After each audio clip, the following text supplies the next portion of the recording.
Ողջույն սիրելիս, գուցե տանը ունես Աստվածաշունչ, բայց արդեն վաղուց փոշոտվել է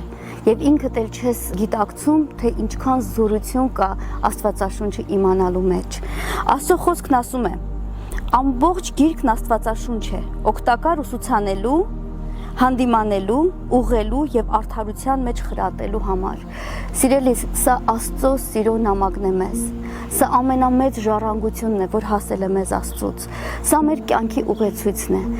Այս գրքի միջոցով Աստված խոսում է մեզ հետ։ Ինչպես արդեն կարդացի, ուղղում է մեզ, հանդիմանում է, սովորեցնում է, օգնում է մեզ հասկանալ, թե այս մեզ վստահված կյանքի ժամանակը ինչպես պետք է ապրենք, ինչպես իմաստությամբ եւ Աստծո խոսքով եւ Տիրոջ երկյուղով վարվենք մեր կյանքի հետ։ Մենք պատասխանատու ենք այն ամենի համար, ինչ որ անում ենք մեր կյանքում։ Գիտեք, Աստված հոգ է տարել, որ այս գիրքը հասնի մեզ։ Եվ մենք այս գրքի համեմատ ենք դատվելու, սիրելիս, բացիր Աստվածաշունչդ, կարդա, սիրահարվի այս խոսքին, նրա մեջ կա կյանք եւ ամեն հարստությունն ու անհրաժեշտությունը, որ մեզ պետք է այս կյանքում ապրելու համար։